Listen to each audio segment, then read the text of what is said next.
नमस्कार, दैनिक shift time में आप सभी का बहुत बहुत स्वागत है। इलेक्शंस का दौर है और कल पहले फेज़ के जो कि मतदान होने जा रहे हैं, सुरक्षा के पूरे पुख्ता इंतजाम किए जा रहे हैं। वहीं पर नेताओं का अलग अलग पार्टियों का एक दूसरे पर आरोप प्रत्यारोप लगातार देखने को मिला। वहीं पर अगर बात करें तो अमित शाह ने एक बड़ा बयान दिया। उन्होंने कहा कि हम आतंकवाद को इतनी गहराई से दफन कर देंगे कि वह फिर से कभी उभर ना सके, जम्मू कश्मीर में कहा अमित शाह ने। बता दें, केंद्रीय गृह मंत्री अमित शाह ने सोमवार को कहा कि जम्मू कश्मीर में आतंकवाद को फिर से जिंदा करने की कोशिश की जा रही है, लेकिन हम इसे इतनी गहराई में दफना देंगे कि फिर से ना पनप सके। उन्होंने चेतावनी दी कि जब तक प्रधानमंत्री नरेंद्र मोदी की सरकार सत्ता में है, कोई भी ताकत जम्मू में आतंकवाद को वापस नहीं ला सकती है। शाह ने पदर किश्तवाड़ और रामबन के चंद्रकोट में भाजपा की चुनावी रैलियों को संबोधित करते हुए ये बड़ा बयान दिया। जहां 18 सितंबर को पहले चरण के मतदान होंगे, उसके साथ ही केंद्रीय मंत्री डॉक्टर जितेंद्र सिंह भी थे। पिछले 10 दिनों में ये उनका जम्मू का दूसरा दौरा था।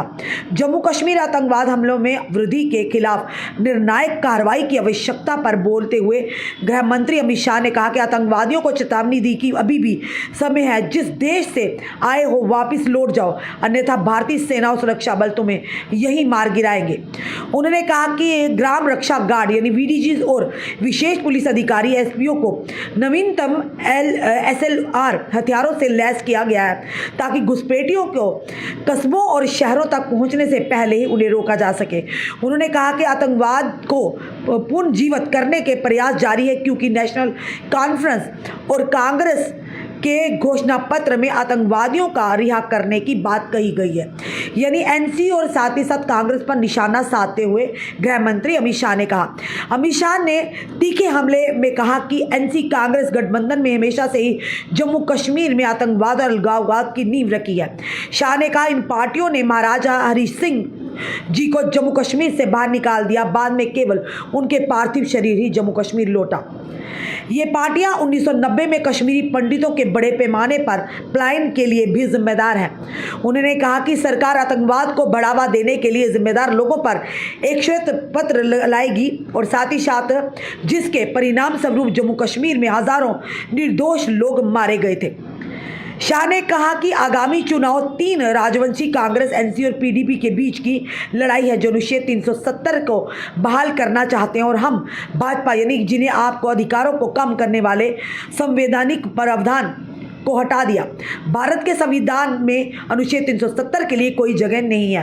उन्होंने कहा कश्मीर में कभी भी 2 प्रधानमंत्री, 2 संविधान, 2 झंडे नहीं हो सकते। वहाँ केवल एक झंडा होगा और वह हमारा तिरंगा।